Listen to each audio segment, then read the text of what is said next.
ஜெபத்தில் தேவனை அணுகுவதற்கு விசேஷமாக 2 வழிகளை தேவன் வைத்திருக்கிறார்.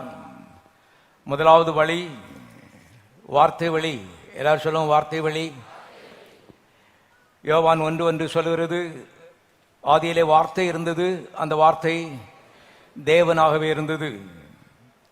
ஆதியிலே தேவன் இருந்தார், அந்த தேவன் வார்த்தையாக இருந்தார் என்று எழுதியிருக்கலாம்.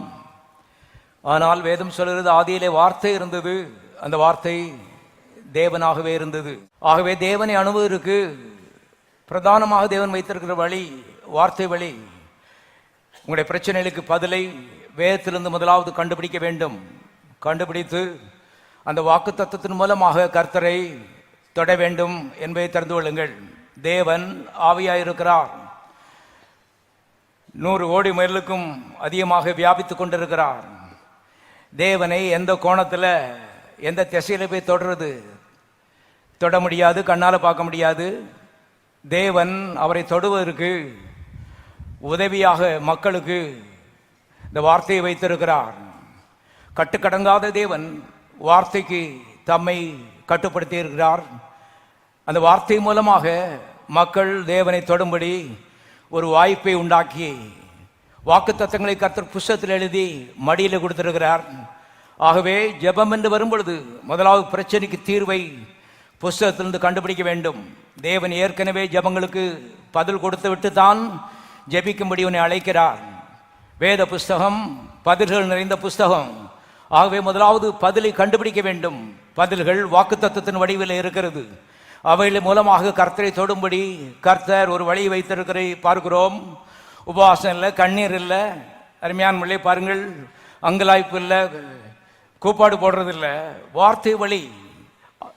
ஞானமுள்ள தேவனுடைய மக்கள் வேதத்திலிருந்து இவளை கற்றுக்கொண்டு வார்த்தையிலே ஆரம்பிக்கிறார்கள். இன்னொரு வழி இயேசு என்கிற வழி. வாசிக்கலாம். யோவான் சுவிசேஷம் 14வது அதிகாரம் 6. அதற்கு இயேசு, நானே வழியும் சத்தியமும் ஜீவனுமாயிருக்கிறேன். எல்லாரும் சத்தமாச்சிங்க. என்னாலே அல்லாமல் ஒருவனும் பிதாவினிடத்தில் வரான். ஜெபத்தை பற்றி கர்த்தருங்க பேசுகிறதை பார்க்கிறோம். பரலோகத்துக்கு போறதுக்கு இயேசு வழி, அது சந்தேகமே கிடையாது. ஆனால் இங்கே கர்த்தர் ஸ்பெசிஃபிக்காக ஜெபத்தை பற்றி பேசுகிறார். என்னை அன்றி ஒருவனும் பிதாவாய் தேவனிடத்திலே ஜெபத்திலே வரான். அருமையானவர்களே, தேவனை அணுகுவதற்கு 2வது வழி இயேசு கிறிஸ்துவின் மூலமாய் தேவனை தொடலாம் என்பதை நீங்கள் தெரிந்து கொள்ளுங்கள். ஏனென்றால் 2 கொரிந்தியர் 1ஆம் அதிகாரம் 20 இப்படி சொல்லுகிறது, எங்களால் தேவனுக்கு மகிமை உண்டாகும்படி தேவனுடைய வாக்குத்தத்தங்கள் எல்லாம் இயேசு கிறிஸ்துவுக்குள் ஆம் என்றும் அவருக்குள் ஆமேன் என்றும் இருக்கிறது. பாருங்கள், பழைய ஏற்பாட்டு காலத்தில் கர்த்தர் எத்தனையோ வாக்குத்தத்தங்களை கொடுத்தார். எல்லா மக்களும், யாக்கோபாகட்டும் தாவீதாகட்டும், வருகிற நாளுக்கு நான் காண்பிக்க விரும்புகிறேன், எல்லாரும் இந்த வாக்குத்தத்தத்தின் அடிப்படையில் தான் தேவனை தொட்டார்கள், வேற வழியில் வரல. ஆகவே பழைய ஏற்பாட்டில் ஏராளமான வாக்குத்தத்தம் கொடுக்கப்பட்டிருக்கிறது. எல்லா வாக்குத்தத்தங்களிலும் இயேசு கிறிஸ்துவின் மூலமாய் இன்றைக்கு என்ன செய்கிறது? நிறைவேறுகிறது என்று வேதம் திட்டமாய் சொல்கிறது. நூற்றுக்கணக்கான வாக்குத்தத்தங்கள், எல்லா வாக்குத்தத்தங்களும் இயேசுவுக்குள் ஆம் என்றும் ஆமேன் என்றும் இருக்கிறது. ஆமேன்னா அப்படியே ஆகு கடவுன்னு அர்த்தம். எல்லா வாக்குத்தத்தங்களும் இயேசுவுக்குள் அப்படியே ஆயிற்று என்று வேதம் சொல்கிறது.